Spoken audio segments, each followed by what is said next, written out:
Welcome back. It's one of the biggest parties in Maine each and every year and features a drink that is distinctively different. We are talking about the Moxie Festival. Yeah, it starts tomorrow, runs all the way through Sunday. Joining us this morning with the Moxie hat on Art Bain to talk about the 41st edition of the event is one of the organizers, Matt Nash. Matt, thanks for coming on. Thanks for having me, guys. Looking good. I love that. Yeah. Yeehaw. I love it. Hey, let's talk about some of the, before we talk about some of the events, let's go over some of the changes to this year's event, including the location. Yeah, so years past, each day was at a separate location, but this year we're actually going to be having the first 2 days, Friday and Saturday, at the Lisbon High School. Makes it a little bit easier for first responders to be able to get to anything in case the Maine weather decides to get super warm. And it also makes it a little bit easier because the vendors don't have to move locations, and we can make it just a much more cohesive and better event there. So we're really excited for it. I think that's a great idea. All right, let's talk about some history. So a little fun fact, back in 1884, Moxie was actually called Beverage Moxie Nerve Food. We learned that today. Tell us a little more about that and what it means and its ties to Lisbon. Yeah, so it started off as a medicine. It was supposed to be like a cure-all medicine that they would feed to people in just a spoonful. And then the soda pop phase kind of came in, and the original creator actually decided to make it into a Moxie, into a beverage there. So switched to that. It actually is wasn't like created in Lisbon or anything, but there's just been a huge fan base there, and it's just grown and grown each year. And so we're really excited to continue. It's the 41st year this year, so really excited to continue the tradition. All right, the nerve food. Right? Yeah. Nerve food. That's great stuff. Hey, now let's talk about the festival, and it has something for just about everybody. Let's start with Friday. A lot of music and some fun, excitement in the sky. For sure, yeah. So there's we have 2 different bands that will be there on Friday. We also have a first taste tent. So if you haven't tried Moxie before, we're going to give everybody a chance to be able to taste it for the first time. And then later on at dusk, there's a huge fireworks show that always brings a huge crowd, along with tons of different food trucks. So it's a great party for all ages. All right, and we just saw some video of this. Saturday's a big day, the annual parade, which is described as by some as a 2-hour traffic jam. What can we expect from that? It does look like a lot of fun. Yeah, it blows my mind just how many people line the streets of Lisbon every single year for the parade. So the parade starts at 10 a.m.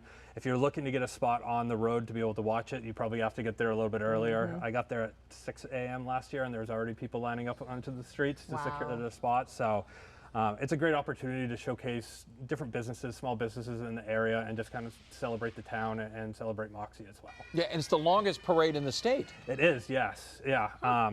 It's definitely my most fun parade that we have. We're excited to see this year's theme is Hang Loose, Drink Moxie. So it's kind of a Hawaiian luau theme. So I'm really excited to see how some of the different participants of the parade kind of take that over and utilize that in their floats. I love that. All right, so what's on tap for day 3 on Sunday?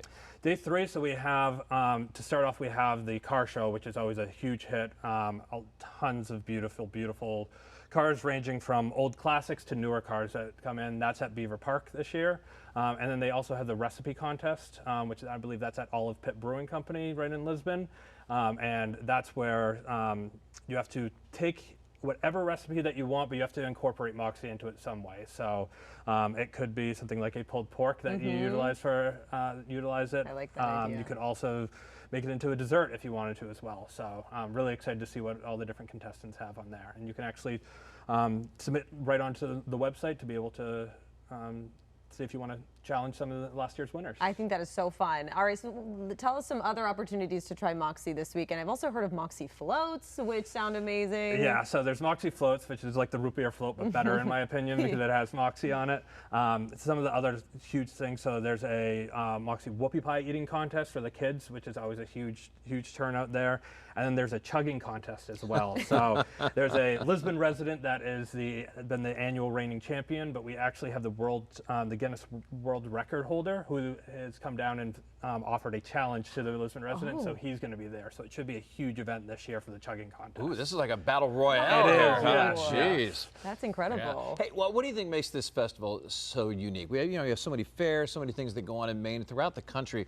What is it about the Moxie Festival? It's just like, man, one of a kind. I think my favorite part about it is just it's a small town that goes big every single year, and it just brings in people from all around the world. which blows my mind every single time I hear that. That little Lisbon, Maine is bringing people in internationally. My favorite part, though, is that although it is the Moxie Festival, it's celebrating its small towns throughout the United States and specifically in Maine, and it really just connects the community in no other way that I've seen in any other festival there. So. Do you remember the first time you had Moxie? I do, yes. Can you bring us back to that day and your reaction? I was not a fan of Moxie when I first tried it the first time. So my mom and my grandmother actually were from Lisbon, so I went to the parades when I was younger and then didn't go to as much. And coming back to it, I tried it the last couple of years and I actually really enjoyed it, especially when it's ice cold. It's amazing. So. Did it heal your ails and your illnesses? Every time I drink a Moxie, I'm not sick for like the next week. So yeah, it really is a medicine. All right, there's something there. Is it fun to see people at the festival trying it for the first time, see their reaction? Because it's a little, you know. It really is, especially if they hear from like some of their friends or family that like, oh, you're gonna love it or you're gonna hate it, and to see them kind of quizzically on their face like, oh, I actually do enjoy this. I didn't think I was going to. So yeah. I remember I had it for the first time. I used to host some of the concerts at the Moxie Festival. I'd never had it before, and I drank it, and I was like, somebody asked me, well, what does it taste like? And I'm like, the first thing was a mixture of cough syrup and Dr. Pepper. Yeah. That was it. Yeah, and there's been lore, and it's unconfirmed that the recipe has changed throughout the years, but there is a couple of different bottling and canning locations that utilize a couple of different ingredients, and so there's some of the times kind of two different versions of it. But you're definitely going to have to try it out and see what you think of it yourself if you haven't tried it before. I think you're right. It has to be ice cold. That really helps to, you know, make it delicious. And you know what's cool too is you can buy Moxie all over the place. I know. Now, too. I was It in is California and Moxie out there. That's awesome. Yeah. It's All right, amazing. remind everybody of just where things are happening and when things begin tomorrow. Yep, so tomorrow is at Friday at the Lisbon High School. So it kind of starts off right around 3 o'clock. People can show up there. There's going to be a lot of different events, and then you have your couple of different concerts that will be with the live band starting, I believe, at 4 o'clock there, and then going up into the fireworks at night. So, Awesome. but we also have on Saturday, there's going to be a ukulele band. There's going to be steel drum bands that are going to be there. We have a hula hoop demonstration, a hula demonstration to do as well. So if anybody is interested in learning how to hula, definitely check that out too. And don't forget the Hawaii theme. I so know, it's going to be great. So aloha. Aloha, Hawaiian yeah. shirts. All right, thank you so much. It should Thanks be a for lot having of fun. me, guys. It was a great time.